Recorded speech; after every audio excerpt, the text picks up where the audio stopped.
Hi guys, welcome back to Mike Lad, the SCN Dad. Happy Saturday on this beautiful day. Today we're going to be talking about autism signs for toddlers, young children, 18 months, 2 years, 2.5 years, maybe pushing it towards 3. For anyone out there who's a little bit concerned, a little bit worried about whether they think their little one might be showing signs of autism, what I'm going to talk about are the signs that I noticed in my young son who's now 4, and talk about the things that I began to recognize. And if you see some of these, maybe it would be a good idea to speak to GP or speak to your health visitor. Just a quick disclaimer, it will appear on the bottom of the screen now. No, it won't. Do you think I know how to use all this software stuff? No, seriously, quick disclaimer. I'm not a doctor. I'm not a GP. I'm not an autism research person. I'm not a health visitor. I'm not a nurse. I'm just a dad who has been around autism his whole life. So I've got a lot of lived experience, but I don't know a lot about the research. So please go out there, speak to people who are medical professionals, who do know, who do the research if you are concerned. But again, have a look at this video. If there are signs that I talk about that do resonate with you, it might be an idea to speak to your GP or health visitor. Right, so the first sign, we're going to do 6 today. The first sign, I think the most important one, which is kind of like an overarching thing for everything you tend to notice, you have to keep an eye on milestones. If your child or little one is consistently late to milestones, both physical and kind of mental, like things like gestures, that may be something you need to talk about with your GP. So things like my little one was late to crawl. Yeah, he was crawling, wasn't crawling when he's supposed to. And when he was late and doing it like military style, not properly. I think he was coming up to 18 months before he was walking properly. Crawling properly. 15 months, 16 months. Walking, he was late to walk as well, pushing it over about 2 years, which I think is very late. He was pointing on time with his whole hand, but he never got to the index finger, which I think is an important distinction. He never blew a kiss. Like, if he blew a kiss to me, we'd never blow one back. He did wave, but not consistently.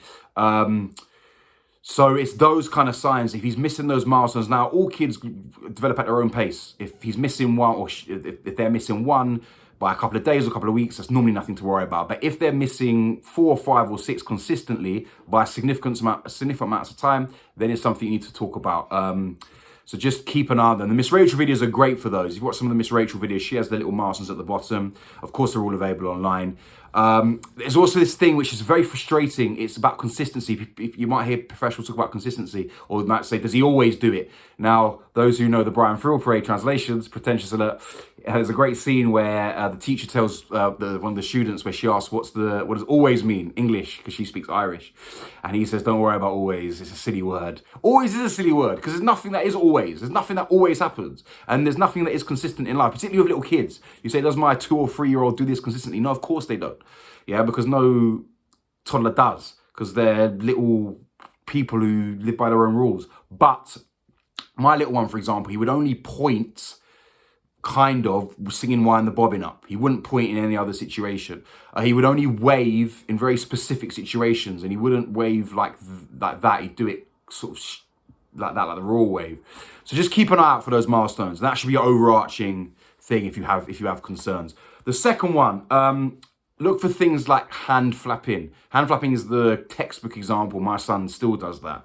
And there are other examples of what we call stimming. Stimming is self-stimulation. So it's things that people do. It mainly occurs to people who have autism, but it can be neurotypical people as well. Do things to stimulate themselves. If they're bored, overwhelmed, excited, or happy, this thing with stimming, it can communicate all sorts of feelings.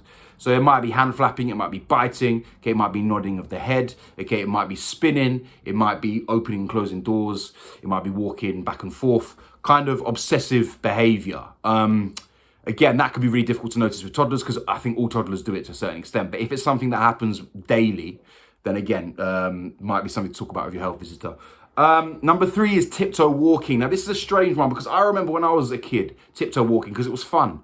But I think, looking back, I was 5, 6, 7 years old. Because I've got a daughter as well who isn't on the spectrum. She doesn't tiptoe walk at all. And my son never tiptoe walked a lot. It wasn't something he consistently did. But it was something that he did for a while. Then he went off, and then he did it again. And it's a kind of sensory feeling that, people with autism don't like feeling their whole foot on the ground. That's why some autistic children might take their shoes off or not want to put their shoes on.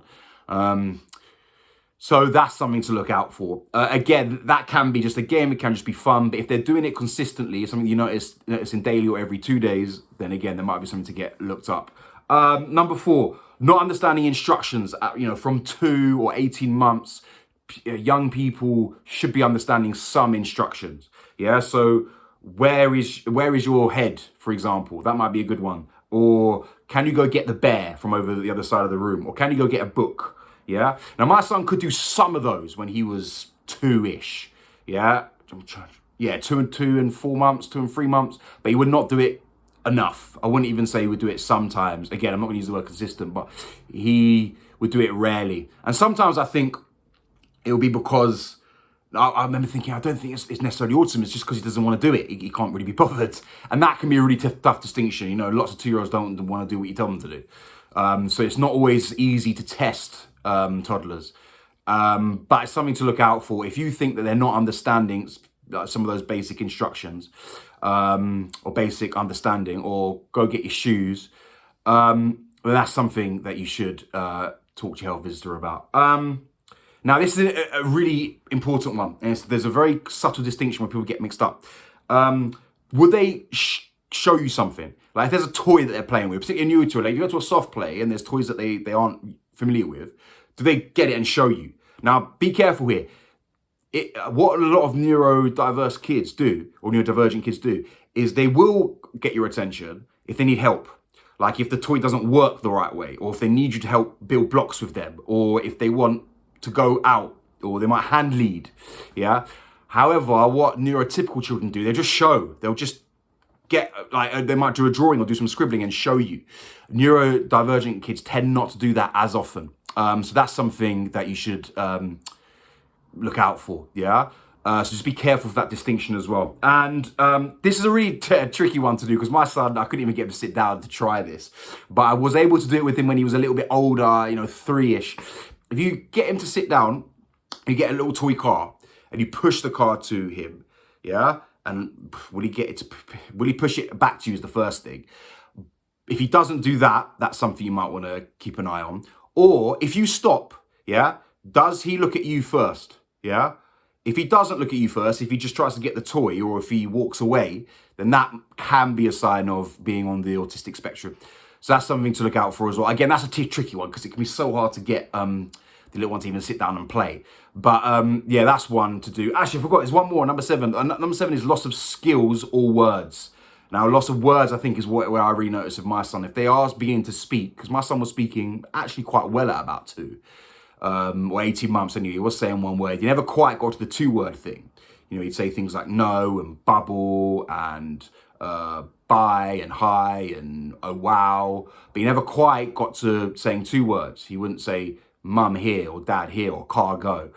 But then he started losing some of those words. Like he doesn't say bye, or we're French here, or half French. He said au revoir, he kind of stopped saying that. He also had pepper and bluey. You kind of stop saying those as well. So if your child is losing skills or words, that's something that you might want to look up with your health visitor. I think skills is a more tricky one, because that could be something like, do they lose the ability to drink out of a cup? If they suddenly are doing it quite confidently and then a couple of weeks later they're not, that could be something. Or are they playing with a toy very well, like building blocks? Can they build blocks very well, and the next time they do it, the skill kind of looks like it's gone, like it's disappeared from their head? So that's one more thing to look out for. Yeah, so once again, I don't want anyone to panic or anyone to be nervous, but just have a look at some of the signs I've mentioned today. There's loads of stuff online, yeah? And if you do want to speak to a GP or health visitor, please do. The GP might say, particularly if your child is quite young, oh, he or she's too young. But most NHS waiting lists for autism diagnosis are, I think, 1 year to 18 months. So even if the child is quite young, get them on the list, waiting list anyway. If they get to 3 and you realise you were just worried and there's nothing to it, then fine, you can just call them up and say, we don't want to be on the list anymore. But yeah, also trust your instincts. My last video was about trusting your instincts, about if you've got an instinct that tells you, don't take my child to this place, it's not going to work for them, don't do it. If you have an instinct deep down in your gut, mothers will know this best, that think, oh, there is something that's just not the way it should be here. Maybe there is something going. It might not be autism, it might be something else. Then please get help. Don't sit back. Yeah. I know it's hard. I know the anxiety is probably driving you crazy, because there's no quick answer for this. You do have to wait. So it can be quite hard. The waiting is the hardest part, I know. But just remember, yeah, SEN parents out there who are watching this video, who are already a little bit further on their journey, you're doing great, yeah? God love and bless you. Anyone else who's a bit concerned about their child right now, you're doing great as well. You're doing all the right things by watching this video and by keeping an eye out for your child. Everything will be all right. All right. God love and bless everyone.